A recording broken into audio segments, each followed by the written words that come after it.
What's going on, everyone? Welcome to the show, and welcome to Tim's First World Problems. He's sitting here sipping kombucha out of a wine glass. Actually, you know what? Okay.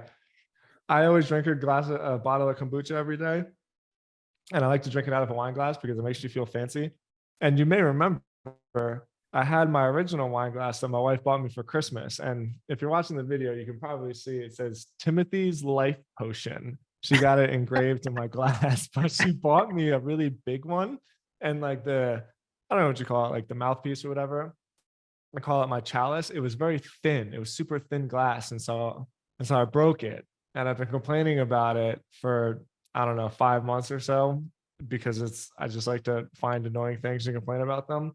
And I knew that I was getting it for Christmas, and the day has finally come. So here I am with my brand new kombucha chalice. Oh my God. There's so much that's amazing and problematic about this, man. I was gonna make fun of the fact that Tim is sitting here toiling through the issues of having too nice of a view, because his new window at the new office now looks out over the mountainside of Colorado. Snow-capped mountains. Yeah, which are they're snow covered right now, and so it's reflecting too much light into his eyes. But, and just to bring everybody fully up to speed, there's a problem, which is that if he closes the shade, then it's not bright enough. Yeah, and then I don't get the proper lighting. Whatever. I had no intentions for the opening of the podcast to go this direction, just so you know. Oh, me neither. Serious. No, I meant to talk about the lighting. I didn't realize we were going to talk about the chalice too, though. So good to see you, man. Happy last. Yeah, you too. Last day of the year. Almost the last day of the year. Almost tomorrow. Yeah. I'm excited. 2022 was good. It was challenging. It was a challenging year. The last 3 years have just been challenging. I mean, aside from COVID, like just life, Yeah. And I feel so good to be here, man. I feel so good to be in Denver. I don't know. There's something about being here where you and I have talked about it before, and you've talked about this city many times. And I totally get what you were talking about. It feels great to be here. So I'm feeling super optimistic about the new year. Oh, that's good to hear, man. Yeah. What's your experience been so far? So for people who maybe haven't heard me say this before, for me, I live in Austin, and that's because I grew up moving around. Austin was one of only 2 places that I've ever been that really felt like I could make it home. Like, it really felt like, oh, this has got everything. It just feels like home as soon as you get there. Yeah. And the other place like that was Denver. And so I've told that to Tim before, ever since he said he was going to move there. So what was it that you found that kind of made you feel that way so far? Have you been able to put a finger on it? Because for me, no. I can't really say what it is. Like, the closest I can come with Austin is I say Austin's cool because you can still buy beer in a paper cup out of somebody's like window at a backyard concert. There's not a lot of rules, and I kind of like that. And there's like, that extends all the way up and down the chain. Like, it's the kind of place where you'll still stumble across, I don't know, like a taco stand in a neighborhood, there's not a lot of rules. There's not a ton of order. And I kind of like that. With Denver, for me, it was everywhere in the city, you can see the mountains. I love that. It's like jarring isn't the right word, because I feel like jarring has a bit of a negative connotation, but yeah, it happens like once a day. We're just like, holy shit, like, look at that huge mountain range right in front of me. Mm-hmm. And I mean, I grew up in the city, and then like afterwards I lived in South Florida for 12 years, and I love the beach. I didn't think I would ever appreciate anything as much as I appreciate the South Florida blue ocean, white sand, perfect beach. But man, these mountains it's stunning. So I can't put a finger on it either. I just feel really great to be here. I feel super happy. Nice, man. Well, good. I'm glad to hear that. Glad to hear everyone's settling in. And I'm excited for this. I'm excited for this year too. Wait, what'd you say? I said, let's get to it. Oh, yeah, sure. I'm excited. I'm excited for this year. Real quick, before we get into stuff, we got a bunch of stuff to cover today. We're going to talk a little bit about the SaaS company that Tim and I bought. We'll give you guys some updates on how that's going. I got a cool creator spotlight that I want to do. Very cool newsletter writer that I stumbled across this week. But before we get into it, I really wanted to start with a shout out to one of our listeners. This is a guy named Mike Taylor. Mike, he shared out the AI episode that we did with Steph and Cal last week or 2 weeks ago. And that was cool to see. So thank you, Mike. I looked into some of the stuff that he's doing, and pretty interesting guy. He seems like he's in the L&D space. So if anybody hasn't heard that acronym before, that's learning and development, which is like course design for companies. And I was kind of excited when I saw this because I've always been pretty interested in that space myself. Like one of my dreams is or was to be like one of these people who goes around lecturing to different teams at companies and stuff and just gets paid like tons of money to fly around like at the Apple headquarters or at Google headquarters doing talks. So that's kind of the L&D space is designing those sort of like learning pathways for people. And he's got a newsletter about it. And he's done a couple of really interesting things with the newsletter. So one thing that I wanted to call out while we're looking at it, what's the newsletter called? It's called Friday Finds, which is cool. But he's done like 2 or 3 things that I really like. And this is one of the reasons that I love being in this space is because there's so many people who are being creative out here that it doesn't really like, you're not limited to the big names everybody's heard from. Yeah.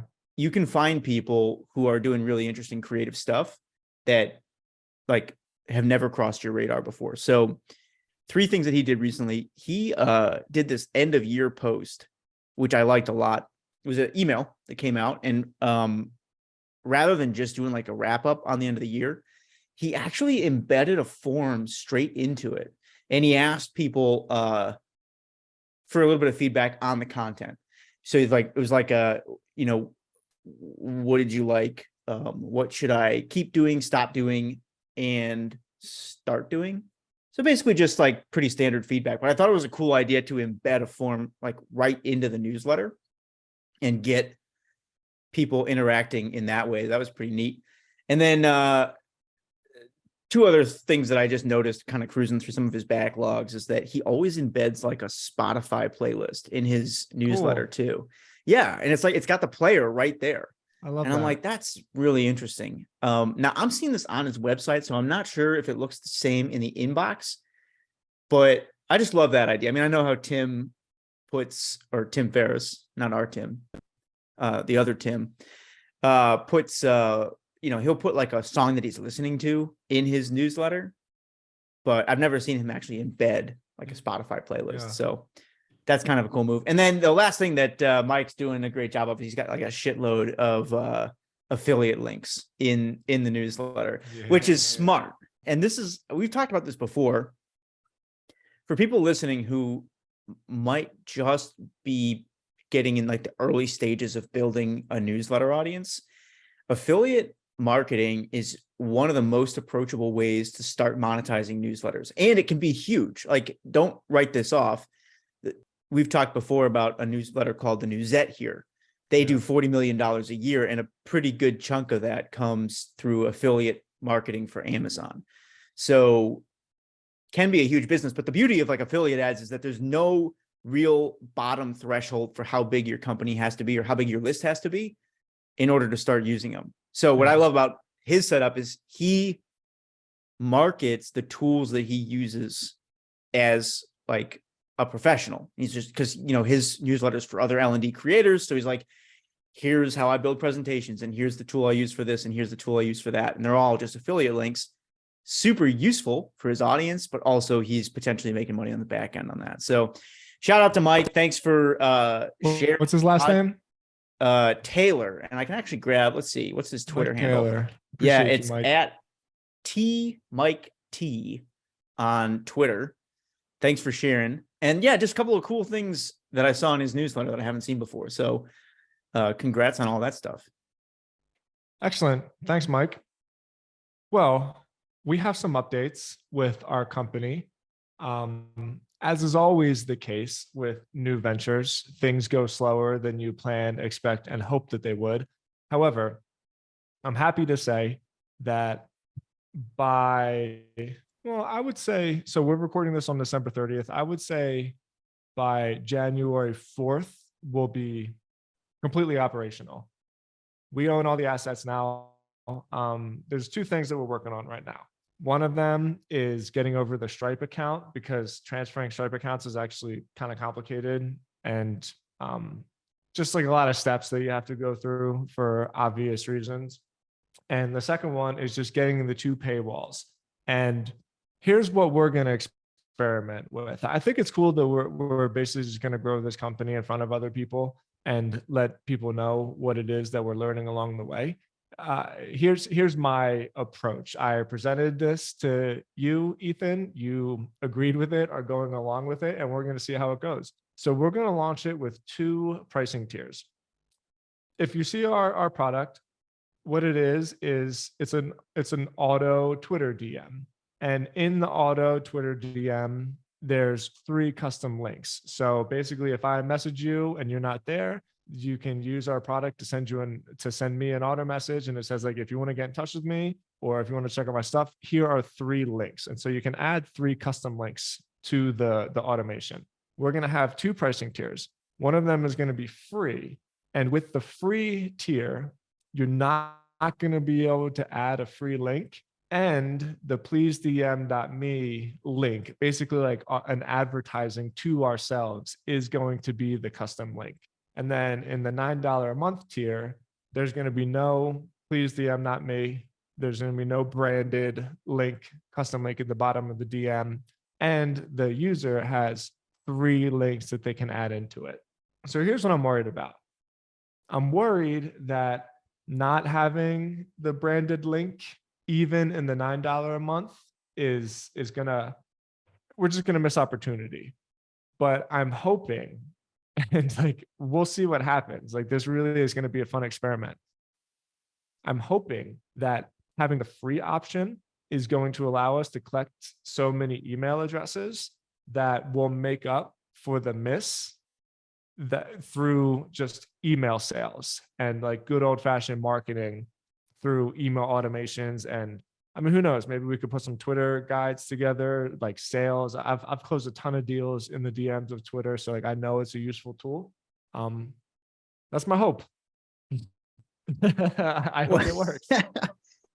I like the way you positioned that. And I hope the big takeaway for people listening to this is the experimental nature of like the early days on these types of things. You don't really have to have all the answers super early on. What you have to be good at is getting stuff out the door and iterating based on feedback. I agree with you too, man. Can I throw an idea by you? In terms of, I agree that we're probably going to miss out on a lot of opportunities by pulling the branding off there. So why don't we just leave it? And then the value add is like you can include links with the paid version. And by the way, for people listening to this, like there's no right or wrong answer. We'll probably end up testing like a lot of iterations of both of these. So maybe one day we'll test a free version with 1 link and then the paid is multiple links. Or maybe we'll test like, there's a 30-day trial for free. And then after that, it's all paid and you don't have a free version after that. There's a lot of different potential combinations, and our job over the course of the next few months is to figure out which is the best based on the other ways that we're able to grow the software. Like the right answer will actually depend probably more on our acquisition strategy, right? And like how much it costs us to get somebody in the door. That will have pretty big impact on whether we can support free clients long term and what the value of those paid clients is. So there's a whole bunch of levers at play here. But yeah, what do you think? Why don't we just leave the branding on all of them? For sure. I don't know, there's got to be some psychological term for this, like maybe familiarity bias, right? But the only reason why in my head it's not is simply because I've seen it go this way on so many other software products. Like that just seems to be the deal. I remember with Sumo, you can use a free Sumo version and you get like a couple amount of email pop-ups per month, and all of those pop-ups are branded. And then if you pay for it, now you have more pop-ups and the branding goes away. Same thing with ConvertKit. Same thing with Hello Bar. And so call it whatever you want. I'm making up this term familiarity bias, but in my mind, that's the only reason. It's just because people who are like smarter than me have already done it that way. But Totally. I'm totally open to it. I mean, what's the worst that can happen?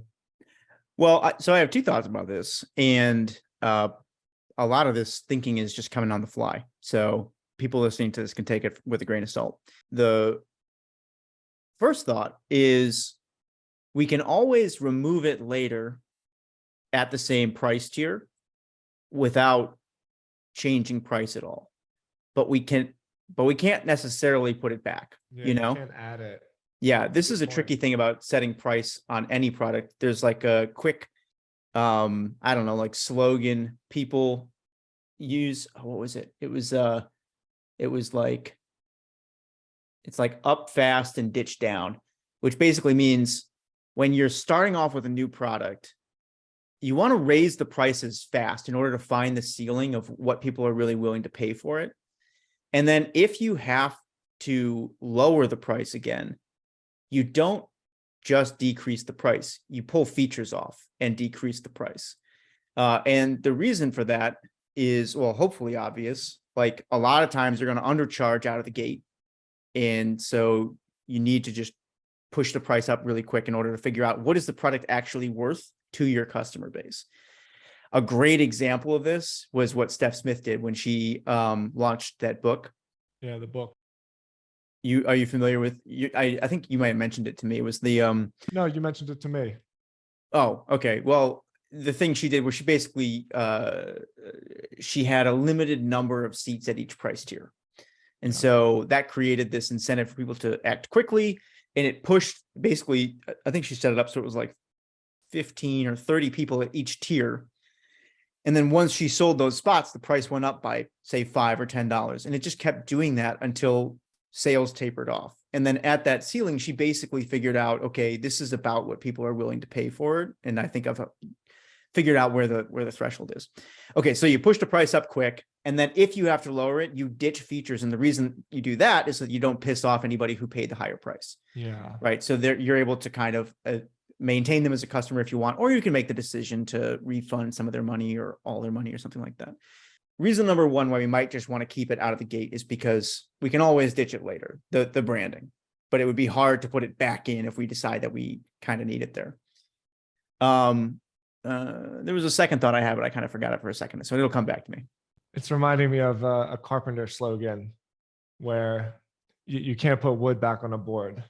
Like, so you never cut, like, if you're going to cut something, it's better to not cut off enough than to cut too much, because if you cut too much, the whole board is useless. Whereas if you don't cut enough, you can always cut more off, but you can't put it back on. And I just, the contractor lizard brain in my head was like firing off when you were saying that. I was like, yeah, like we could always remove a little bit more, but once you remove it, you can't put it back on. And so I think that's a really good approach. Yeah, I'm down. Let's do it. Let's do it. You reminded me of my other thought too. The examples you gave are good ones. They're ones I'm familiar with. I think one difference between what we're doing and what they're doing is that our tool exists inside of Twitter. Yeah. And a lot of those are built to integrate into somebody's website. And so the incentives to have it look native are a little bit different. But also, I'm just not sure people care that much about having the branding there these days. Like it's become so common to build on top of a stack of like no-code tools. I mean, a great example of this would be Jasper.ai. So Sure. $1 billion, I think they've hit $1 Or billion even Substack. valuation. Substack's another great example. But what I was going to get at with Jasper is that they don't even have their own pricing page. And I was just talking to a friend about this today, and he pointed it out as a great case study. When you go through their onboarding, they send you straight to Stripe's landing page to pay money, and then they send you back to the Jasper site to finish your onboarding. So things like that, and they're tens, hundreds of millions, $1 billion valuation. So I think it's become much more common to see branding from other companies pop up inside someone's stack. And if it helps us grow that much faster or get traction, I think it's at least worth just keeping it there to start off with. Great. Let's do it. Problem solved. Nice. Okay, let me throw a couple other things at you, or at our listeners too. So you mentioned the pricing thing. I found a cool resource. By the way, Tim and I won't speak for Tim. I don't know anything about pricing SaaS software, nothing. Mm-mm. But there's this company called Profitwell, and they're pretty neat. Anybody who hasn't heard of them, they're basically, I think it's a SaaS product, and somehow it helps companies with subscription products. Let's see what they say. Drive subscription revenue while you sleep. So it's revenue automation products that automatically reduce cancellations, optimize pricing, and give you accurate free revenue reporting. Okay, hold on a second. I hate that. Let me read that like 8 more times because I don't even know what the hell that means. Hold on. Revenue automation products that automatically reduce cancellations, optimize pricing, and give you accurate free revenue reporting. Okay, I got it. The fact that they have automation and automatically, like 3 words apart from each other, just made my brain completely flip over. This is it's a really cool company. I actually don't know much about their product, but I do know their founder. He publishes a lot of really interesting information on Twitter, as you can imagine, because they're linked into the reporting for a whole bunch of subscription-based companies. So he's got incredible data on like how companies are performing financially. So this is Patrick. That's Patrick Campbell. He's the founder of this company. You can find him on Twitter. I believe it's @Paticus. Anyways, the other reason that I'm familiar with them is because they publish a ton of great information on exactly this, like how to build subscription companies. And they have an entire media network. It's called, what is it called? It's called Recur, RECUR, which is, they kind of bill it as like the world's first media network focused exclusively on subscription-based companies. So they've got podcasts, they got blogs, they've got guides. And the thing I want to highlight for people here is, and I'll show this. Can I share my screen or no? I don't really need to share my screen. I can't. You might dig this. Yeah, share your screen. I'm looking at it, but I like doing it for the video. They have this report on SaaS pricing strategy, and it's 140 pages, all about how to really think about this. That's too much. It's a lot, but I'm so excited to dig in and understand this because I've actually read this, or like sections of this once before. I don't remember everything that I came away with, but the one big idea that I did come away with was the idea that split testing pricing on a SaaS product is not the best way to figure out what your optimal pricing should be. There are other really well developed like methods for finding that price point. And I don't remember what any of them are, but they really do a good job of like laying them out in here and teaching the strategy. So we're going to link off to this for people who are interested. But very cool company. Want to give them a shout out. I'm planning to dig into this and just kind of nerd out on pricing strategy so that as we continue testing these different formats, we'll, have like reasons in case people ask us like, why are you pushing the price up, or why is this priced this way? I feel like it'd be helpful to be able to point to some of this stuff. I'd love to read it. I'll read it with you. Sometimes I can be like self-deprecating in this podcast just because we like poking fun of ourselves. There's a lot of things that I really feel comfortable with, even with pricing, like on lead gen. I totally understand pricing. I know how to get as much money as possible while still making it good for your clients. It's just, there's a whole new world for us. And so, I guess the only way to figure this out is just to figure it out. And so that's what we're doing. Yeah. And I think, and that's the other thing too. It's like a lot of this is for more for listeners than anything else. Like this will be interesting for us to read, and that's great. But I'm also super comfortable just testing, like throwing shit at the wall. Yeah. One reason to read this would be to be able to say something to people here in this podcast that they probably haven't heard before. So, I think that's one of the cool things about doing the pod is that like we have stacked reasons for learning things, which I feel pretty lucky about too. Yeah. So that was one thing. And the only other thing I wanted to say about this, did I tell you my story about Steph using this app? No. Okay. So this has been really fun. And I don't know if there's other people out there who are kind of on the fence, maybe thinking about Wait, taking using this our same. app? Using Please DM He's a Me? user. Yeah. What? No way. Yeah. Dude, I've gotten 2 different DMs from people who are already users. And it's so And funny. yeah, so what's funny about this is when you first showed me this, people can go back to that episode. I literally said, I'm like, when I see this, the person that I'm thinking of is Steph Smith, because Wow. she gets so much inbound and she's also got really good rules about like how she handles her time. And then a couple of days or maybe a week or so ago, hold on, I'll get the text right here. She tweeted, "It's taken me so much unlearning to internalize that just because someone slides into my inbox, that doesn't mean I owe them a response." And so I just texted her and I was like, that's so funny that you say that. Tim and I just bought this software company. What do you think? And she goes, "No way." Well, for one, I'm already a user. And then we just had a conversation about it from there.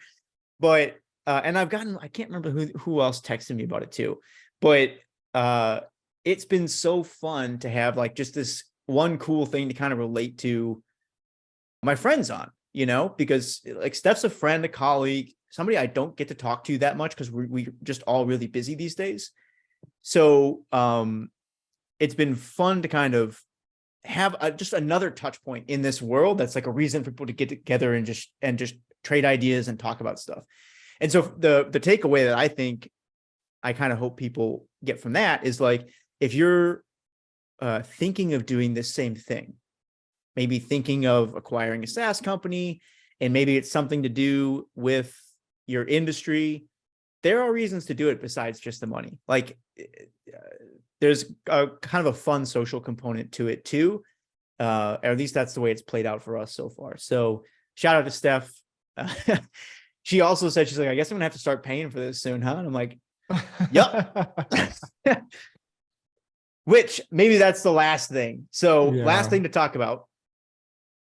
We had to make this decision about whether or not to charge existing users. And I think, I think we settled on, we're going to leave it free for anybody who already had it. Actually, I probably shouldn't even say that. Bleep that whole section out so that nobody rushes over to the page after they hear this and get it. But yeah, we're going to leave it free for people who already had it because we want to just like kind of like keep them around, keep them happy, and start learning from them about like what the tool means to them, what how it's being used out in the wild. But we had this really interesting experience the other day where the payment gateway is back up on the lifetime subscription, and it's accidentally already made money. So do you have any updates on that? It made another sale. Really? Yeah.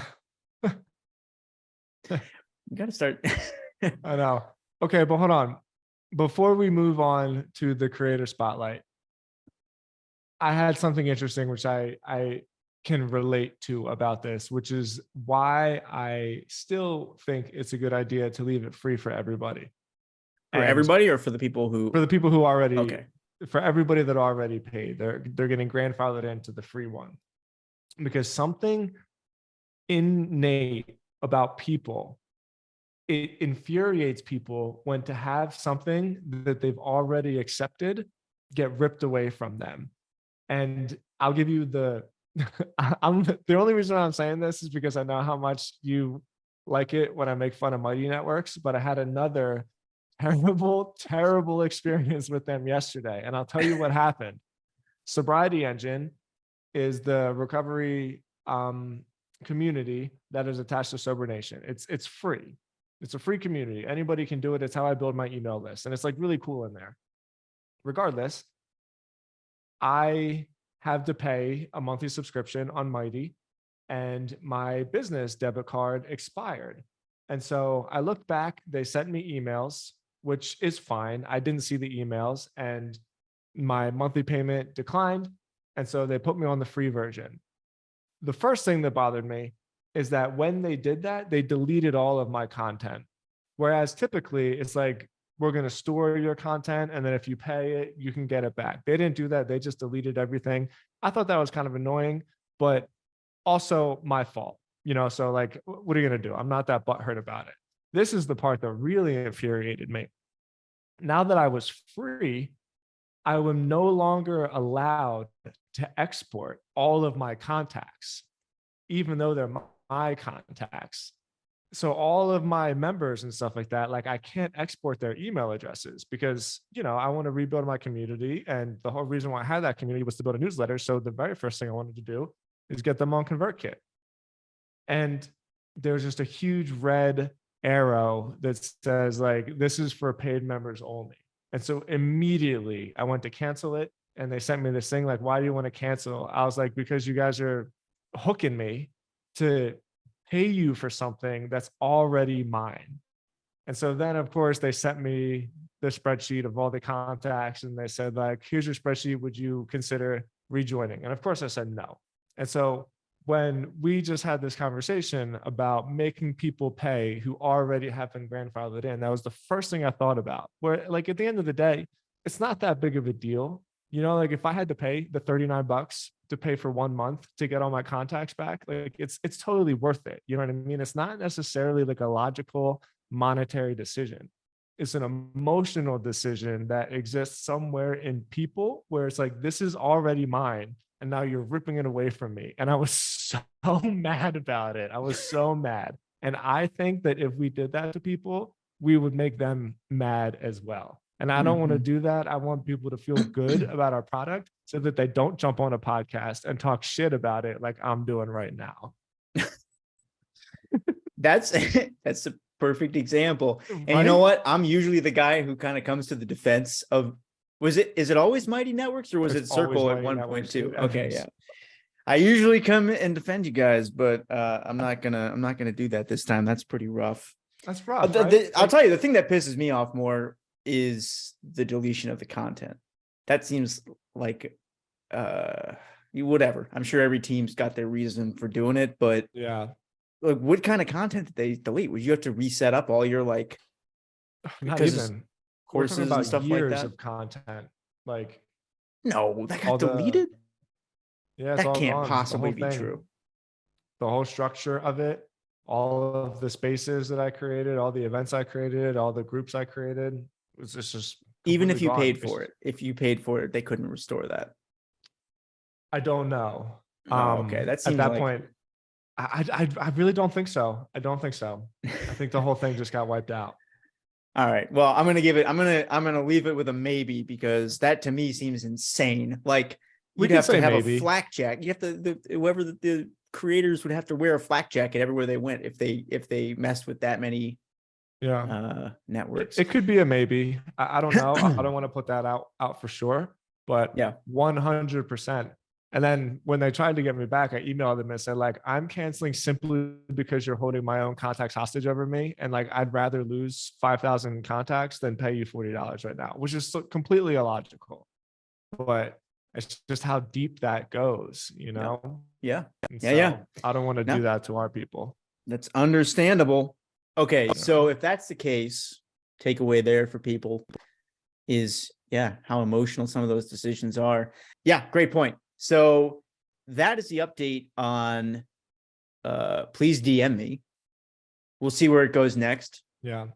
And I think what we're going to do is we're going to keep doing little updates inside the show from week to week. I don't know if we'll always keep them as long as this, but it's exciting stuff. And I think you guys can let us know what you think. Is this helpful? Is it interesting? Holler at us and let us know. And also, I would like to know what our audience is building. So, I mean, a bunch of them have to have SaaS products that they're building on their own. Sure. So holler at us and let us know like what stage of the journey you're in with that. All right, man. Do you want to talk about this creator spotlight? I do. I'm excited because you brought us some really cool aspects before we hit record. And we haven't done one of these in a while, actually. We've been like talking about ourselves a lot recently. So I'm excited to see what else is going on out there. Have you heard of Chenell Basilio? No. Okay. You know way more people than me. Like, never forget this. You're way cooler and way more connected than me. I don't know anybody either. You know everybody. No. But I mean, I'll take cooler. No, you know what? I stumbled across this woman the other day. How did I even come across her? I forget. I forget how I came across her stuff. But you know what? Dude, you know what it is? You and me have the exact same hobby, but in different areas. So where you're always like out kicking the tires on like different business opportunities, which is how you found, that's how you kind of found this software. It's how you've got yourself into ConvertKit's ad network, even when at a time when that's not like an easy thing to do. I do the same thing, but with creators. And so I stumbled across this woman, Chenell Basilio. I think I'm pronouncing her name right. I think that's it. She's so cool. What she's been doing is these really deep breakdowns on creators. Specifically, she takes some of the best known people in the creator space and then like reverse engineers their growth and shows how they went from 0 to 50K subscribers. What a great tagline. Let me just read this. I reverse engineer how top creators get to 50K plus subscribers. That's so good. I know exactly what you're about, Chenell. Appreciate that. Yeah, she's doing a really great job. And I can't quite remember how I came across her in the first place, but she did this breakdown on the Generalists newsletter. And I wanted to kind of go through it. I think you're going to dig this. Like if I just do a quick scroll, like I think you'll geek out on this just as much as I did, because it's a super long form piece of content, lots of cool like stuff from the archives. She goes way back in time and digs through data to show like how their audience grows, not just the tactics they use, but actually like what the numbers are at each stage. So this is, his email list growth versus his Twitter following. And she gets a lot of this from, interviews and old issues of the email and stuff like that. Like this is just everything I love about long form content. And this is one of my favorite things to do. So it's really cool to see somebody else doing it at such a high level. And what I wanted to do here was go through one meta idea, which is why her approach kicks ass and why this will always work. So people listening to this, you could do this exact same thing in your space. But then I thought we'd spend a couple of minutes just talking through the 4 key aspects that she highlighted for why Mario's been so successful with the generalist, which are right here. So first, why don't we talk about the meta approach? I think that there is always going to be an opportunity for super detailed research like this into the archives for a few reasons. One of it is because there's like always new up and comers in pretty much any industry, and nobody ever hears about them until they get to like a certain amount of success. So no matter what industry you're in, whoever the main players are, chances are very little is known about their super, super early days. And like, this is the myth of the overnight success. You start seeing somebody's name and it's pretty much just assumed that they like hit a home run kind of out of nowhere.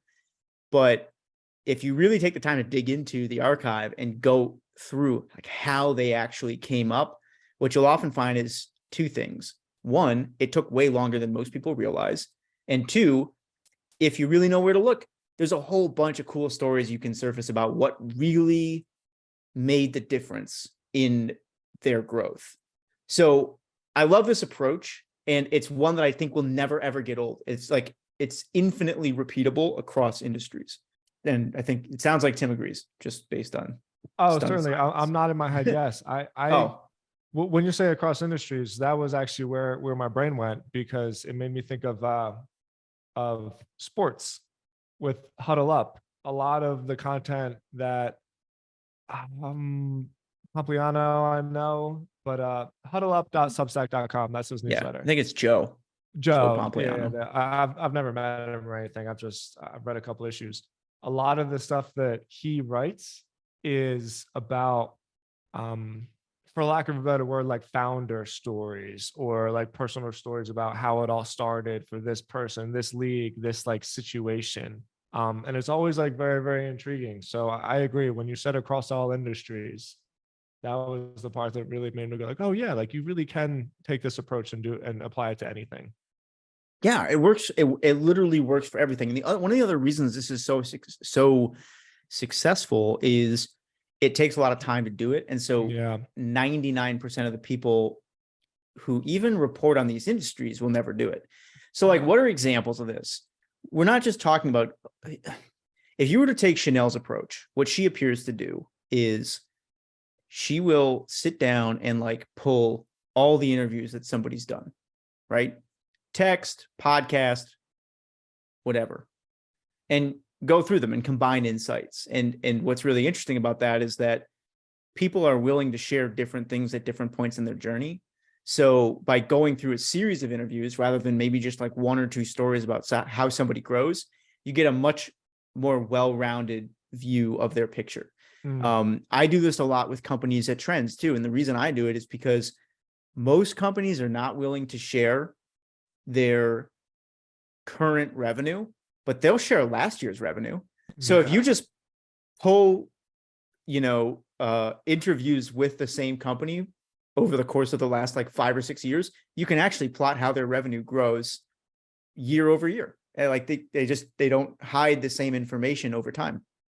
So there's a lot of benefits to being willing to like dig back through the archive. But also you just find stuff that you wouldn't normally find because nobody takes the time to look for it. So in the case this, she isolates like four key levers that kind of got Mario to the point that he is. And by the way, for anybody who maybe isn't familiar with this, Mario runs a newsletter called The Generalist. It's a paid newsletter, or it's like a paid community where he writes about upcoming tech trends. And I think one of the reasons he's impressive is because he's like a solo operator, but also he was pretty early to it. So he took a leap on newsletters back in early 2020 or so, which was really before it was as popular as it is now. Yeah. And, his first year in business, he did something like $300,000 off that newsletter. And what Chenell reported on was like the size of his list was only 60,000 people. So it wasn't a huge list, and he was able to drive like a ton of revenue. But it's grown since then as well. I would be surprised if he's not doing somewhere between $500,000 and $1 million a year, maybe even more. So the four key things that she kind of highlights about how he did this, and this is what I wanted us to jam on just real quick as a super familiar with Mario, but these four things are like universal. So for Chenell, she says the four things that he did that really made his newsletter work were: one, writing the most comprehensive articles on the planet.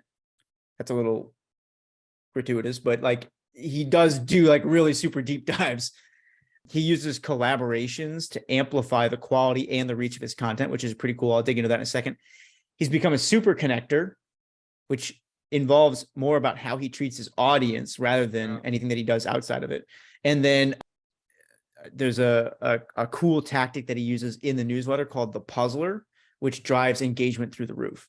So we've talked a little bit about why comprehensive content is so interesting already. I won't dig into that more, but like what Mario, like he writes like 5,000 to 15,000 word articles. These are like super, super detailed deep dives on stuff.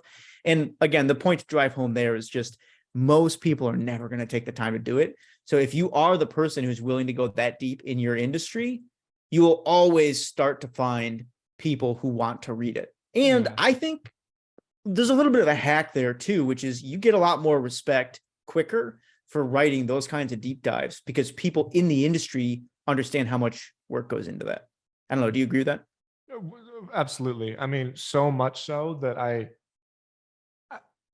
feel like I repeat the same thing over and over again sometimes, which is probably a good thing, but I don't know how much simpler the world could be with this stuff sometimes. If you want to get ahead, find an industry that you're super, super interested, passionate about, or even something that you're willing to put the work into that you see an opportunity, and just write the most detailed.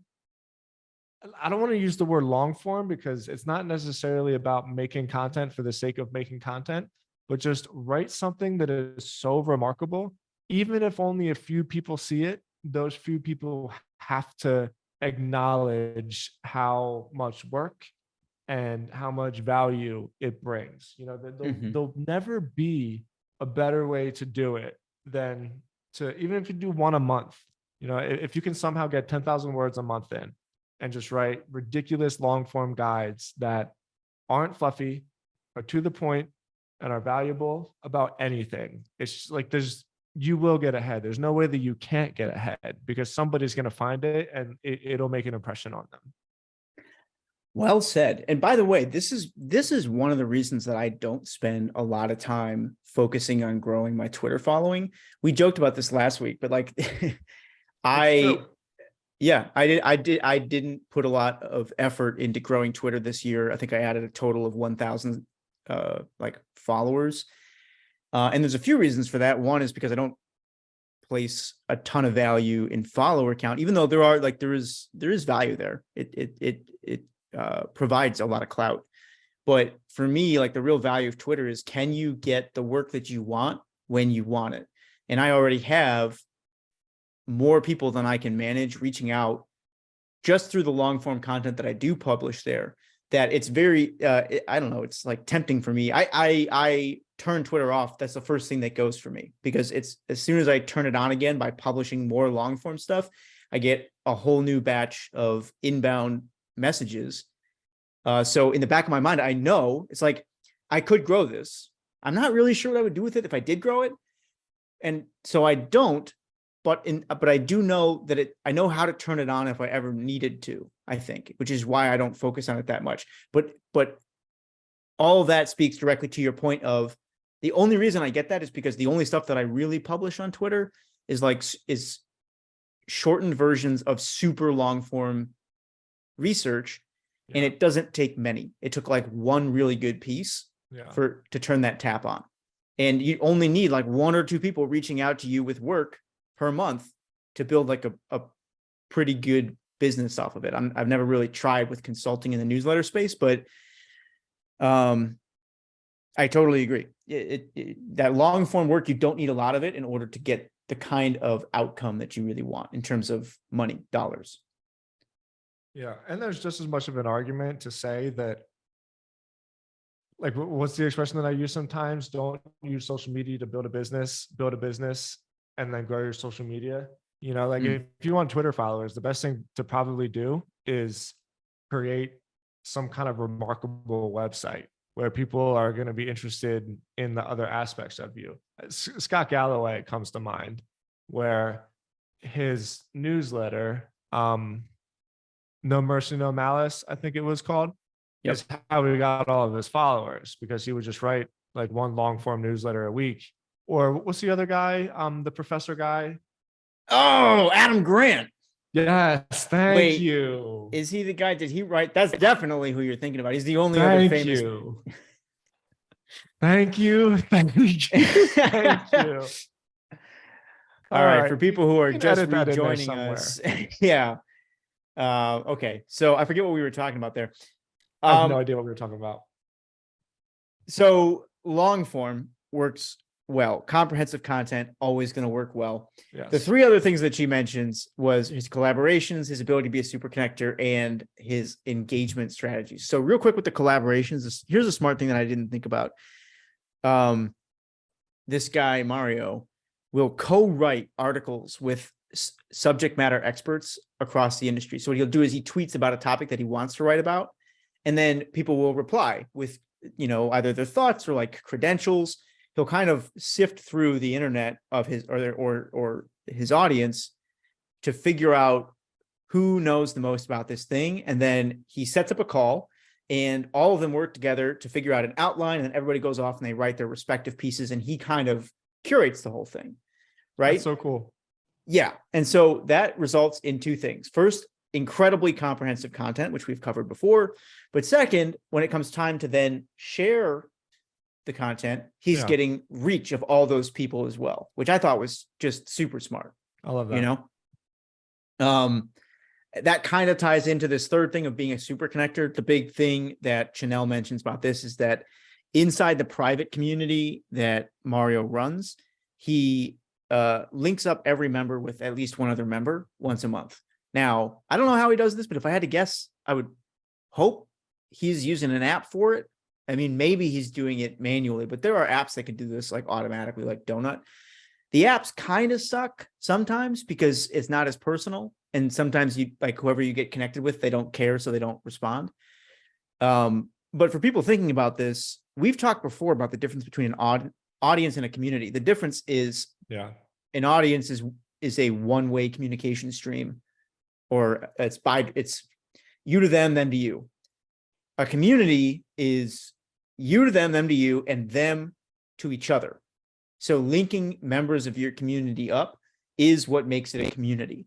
And a really great way to think about this, if you're ever struggling with like community building strategy, is just ask yourself, who in your group have you connected this week?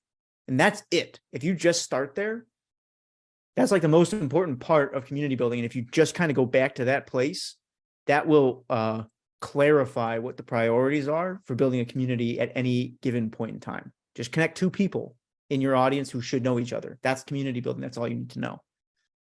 And then this last thing real quick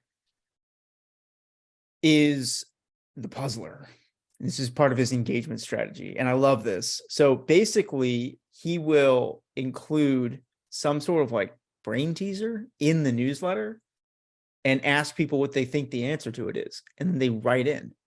And it's a simple little hack, but it does a few things. First, obviously, it gets people excited to open the newsletter because they want to see what the brain teaser is.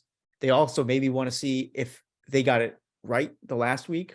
So, they'll open for that reason. But more importantly, it gives him this conversation that he can have with his audience, where now he can mention people from the audience in the newsletter. And so Chenell highlights an example where he basically comes out and says, oh, congratulations to so-and-so who guessed such and such last week. Like, that was a great guess, whatever. You were right, you were wrong. The big point here is people love seeing their name in print. And a lot of people don't know this, but this is actually why your late night show hosts do the man on the street routine. When they go out, like when Jimmy Fallon or whatever goes out on the street, or who's the guy who does this a lot? Jimmy Kimmel. Yeah, Jimmy Kimmel. They go out on the street and ask questions. That is so that people know they're going to be on TV and they tune in, and they tell all their friends that they're going to tune in. And it's like it's an audience growth tactic. It's not just because people care about like what your average person on the street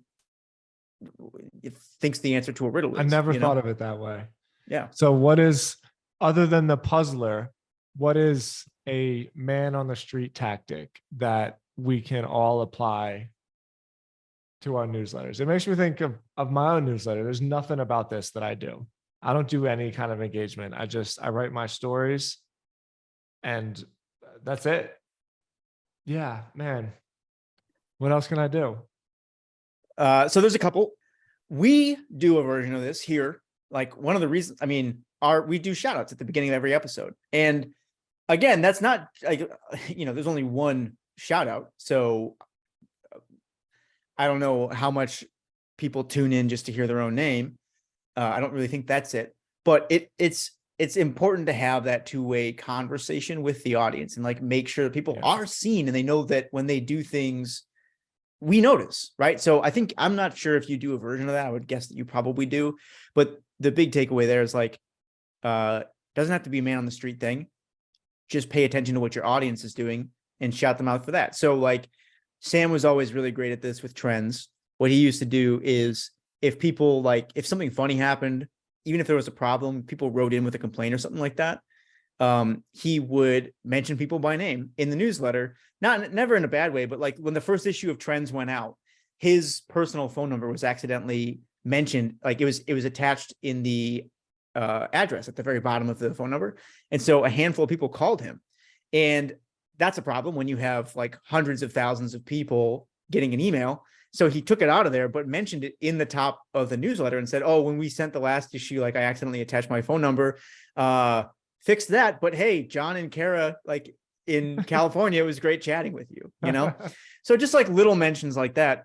But another way to do this, and this is a little bit more tactical, I do this, is you can use tools like Twitter to listen in on what your audience is doing. So in my case, I develop a list of people in our community that I know who I want to pay attention to, and I follow them, and I just call out stuff that they share from time to time. So if they have a big win, like maybe their company hits a certain level of revenue, shout that out.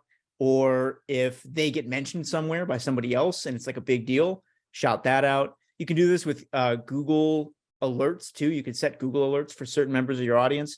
And like, I think there's a benefit to doing this at scale. So if you have, if you have an email sign up, add a form to that and be like, yo, drop your Twitter link here if you want us to keep tabs on what you're doing, so that we can see what you're up to. Yeah. I think people might be willing to do that. And then you just create a list on your Twitter account of all your audience members, scroll through that, and then shout people out. It's really just about talking about your audience, Yeah. Getting people excited to be a part of what you're doing. Yeah. Yeah. And showing you're paying attention to them, So I think that's about it. But this was a really cool case study. I really like what Chenell's doing. I really love it too. Can you send me the link to that article? I want to read it. And just one more time, Chenell, what is it? I'm going to follow her on Twitter now. Sure. So it's Chenell Basilio, and it's at Chenellco on Twitter. So CHENELLCO. And we'll link up all this stuff in the show notes as well. So I'll send the link through to the Mario case study, cool, to her Twitter account, and anything else we've mentioned here today. All right, Chenell, I'm following you. I can't wait to read your newsletter. It's a great looking website, by the way, too. I love it. I mean, it was very minimalist. I like the branding that she created. I like the little visuals. She's like telling a story right away. She's letting you know. I mean, we mentioned even the tagline in her Twitter bio, but that vibe, that clarity about what she's trying to do and who she's trying to do it for was all over her website. So I hope you go check it out. Yeah. Cool, man. Well, is there anything else you wanted to cover, chat about? No, I'm going to go walk around this lake and stare at this mountain.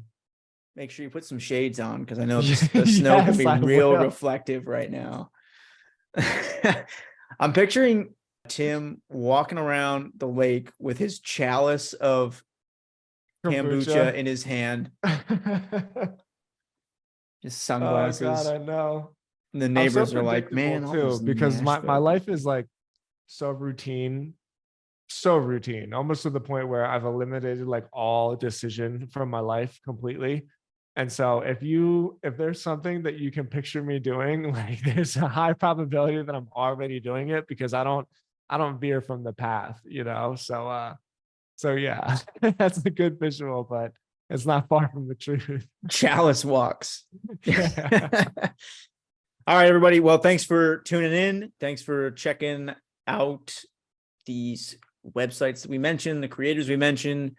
Give us a shout. Let us know what you're up to. And we will see you next week, or next year and next week. All right, everyone. Appreciate you listening. Talk soon.